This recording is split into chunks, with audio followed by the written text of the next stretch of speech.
IV that she's hooked up to is slowing down her contractions.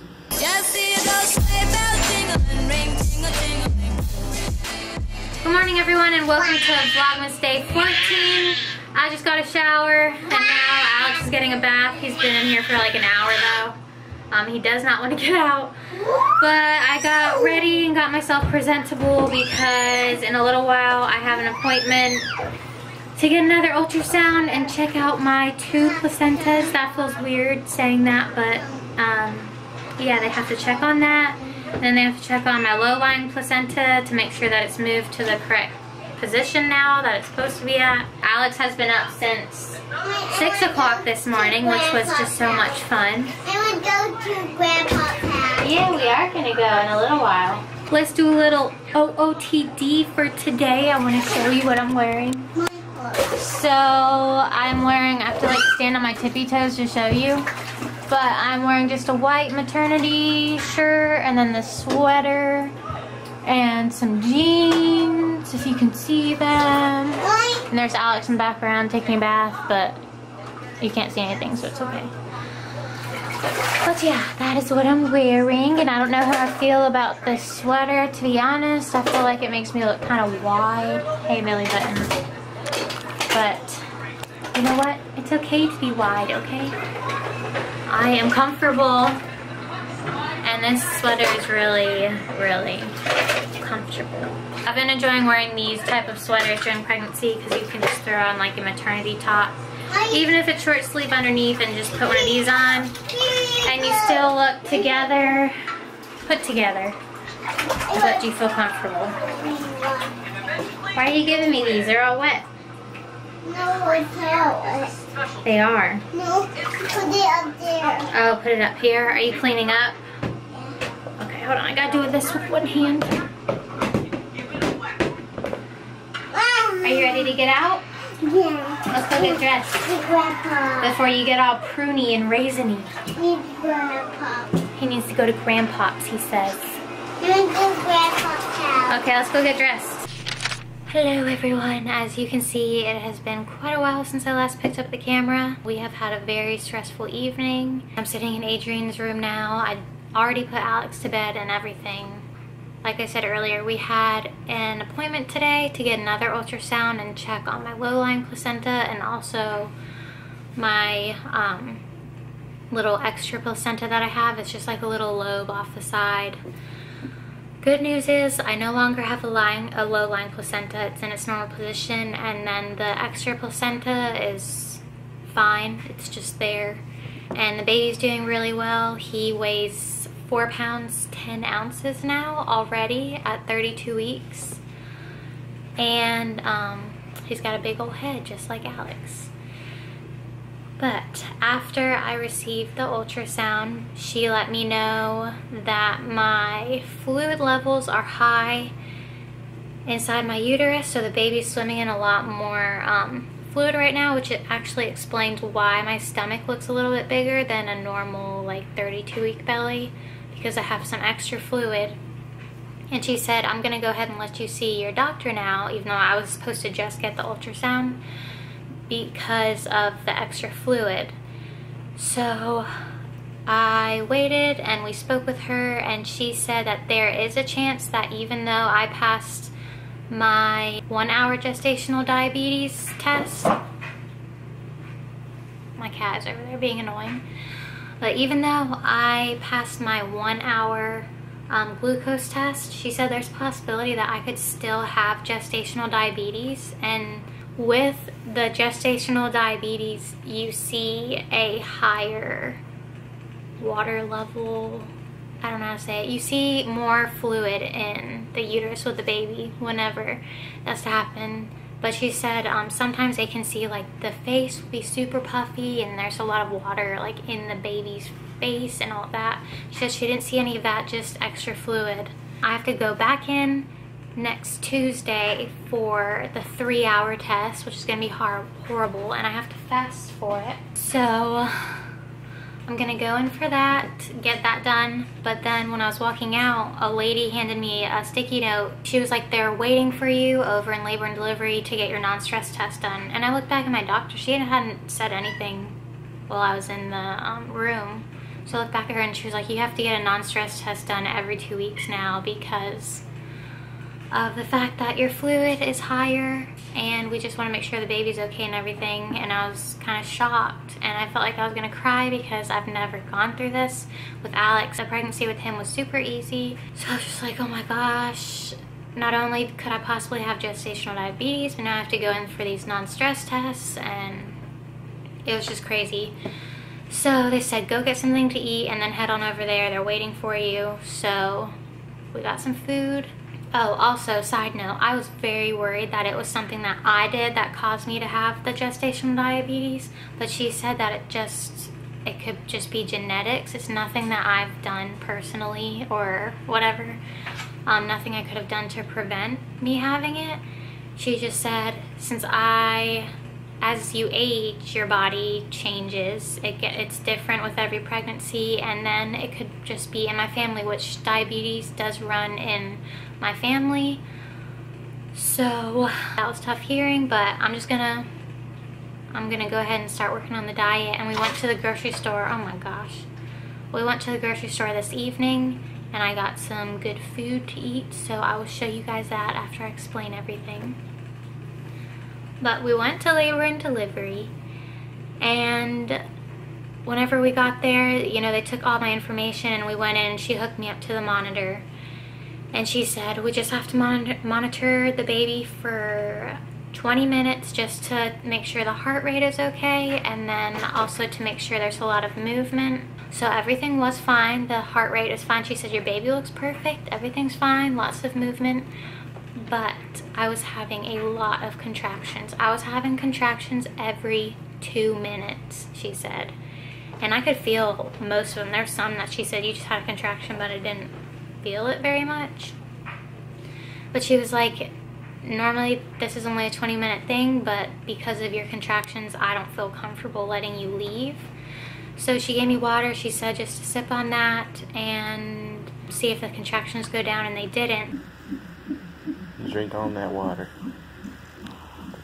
So the baby looks good, moving a lot, heartbeats adjusting appropriately, except she's having too many contractions per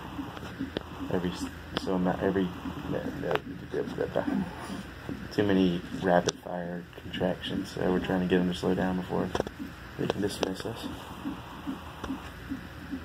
There's his heartbeat and her contractions. So then she was like, I'm going to talk to your doctor and see if I can give you the steroid shot because it'll help with preterm labor and preterm labor contractions and everything. So she spoke with her, came back in and gave me a shot in my booty that hurt so bad. It was the most painful shot I've ever gotten. And then she said, if the contractions don't get better, we're going to hook you up to an IV, and I'm also going to check your cervix to make sure that you're not dilating with these contractions. So, a little while later, the contractions did not get better, so she had to give me an IV. She actually had to do 2. This one, my hand started blowing up because apparently there was a leak in it, so all the fluid is down now, but she had to do it again on this one, and it hurt really bad. But once she got that in, and we waited a little while, the contractions started to slow down, and then she checked my cervix and said that I am not dilated. There you go. Alright, so they checked to see if she dilated any, which she didn't, thank the Lord.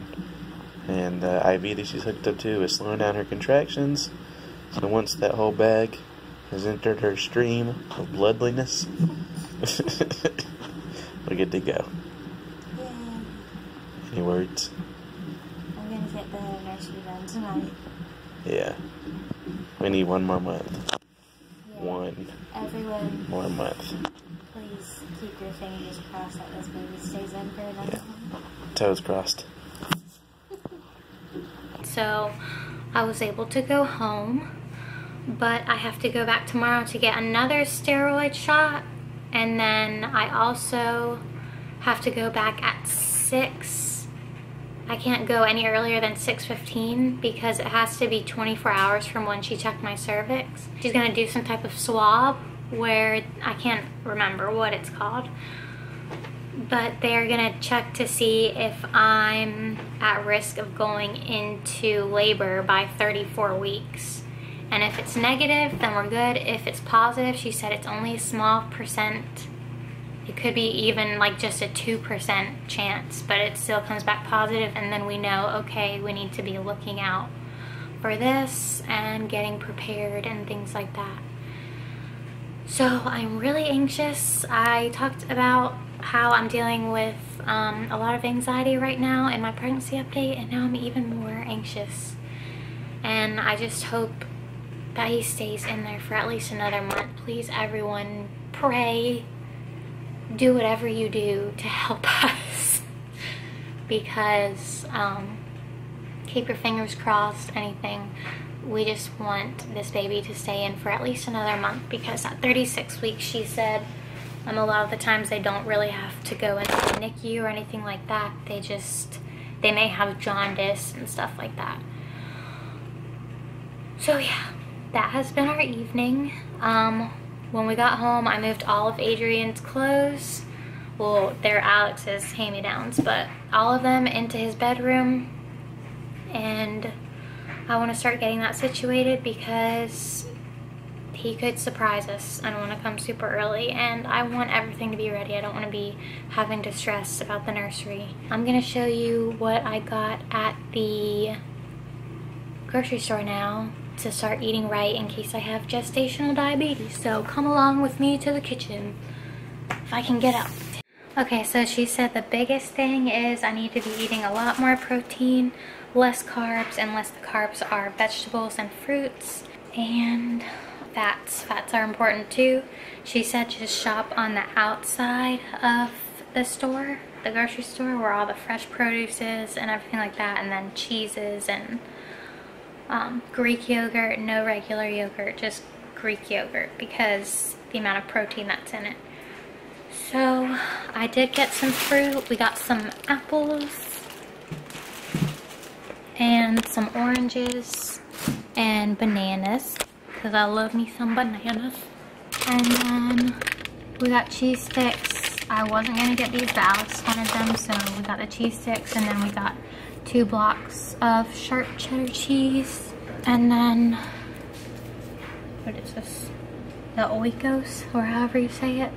000 blended Greek yogurt. It just has all natural sugars. I got some lettuce. So then I got this salad dressing. It's a balsamic vinaigrette. And it only has 2 grams of carbs. So I got that. Some green giant snow peas to cook up because they're delicious. Broccoli.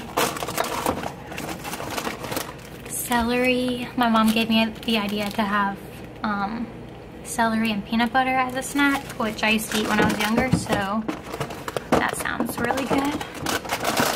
And then I got 2 bags of this spring mix to make salads with grilled chicken, and we already have a lot of grilled chicken at home, or just frozen chicken that we need to thaw out, so good on the chicken. And then for breakfast, because I've been eating cereal lately and that makes me feel horrible. I'm not supposed to have cereal apparently. But we got the Delights Egg Witch, a turkey sausage and cheese sandwich, but the bread is not bread, it's eggs. So I thought that was pretty cool and it sounded good. And then I got the English muffin made with turkey sausage, egg whites, and cheese. And then I got another one. I decided to just try all the ones that look good to me. But it's honey wheat English muffin with Canadian bacon, egg white, and cheese. So yeah, because I'm gonna be eating these every day for breakfast, so I went ahead and stocked up on them and just got a bunch of different ones to try. And I can't have any spagooter. David's gonna eat spaghetti for dinner tonight. It's leftovers, we already cooked it. Can't have that, can't have bread, regular like bread rolls, butter. I'm gonna die, you guys. I'm gonna starve to death. No, I'll be fine. And I'm 32 weeks. I really don't have that much longer. Hopefully we have longer than what could possibly happen. But yeah, I wanted to show you guys that and let you know what happened. and I could have vlogged on our way over to labor and delivery, but honestly, I was so in shock and scared and borderline feeling like I was about to cry that I just didn't pull out the camera. But yeah, that has been our day and our evening, and I'm probably going to work a little bit on Adrian's room, depending on how I feel after we eat dinner, because it's already 10 o'clock at night now. So I'll see you in a second once I decide what I'm gonna eat for dinner. Okay, so I'm having the rest of my salad from Zaxby's earlier. I just added some more grilled chicken to it, or baked chicken, and then an apple. And yeah, I'm probably gonna call it a night after I finish eating. I need to get to editing, and I will keep you guys posted. I'll vlog everything tomorrow, going for the test and all of that. So yeah, I'm sorry this was another boring updatey type one, but today was a very unexpected day. But don't forget to subscribe, and we'll see you guys in the next one. Peace.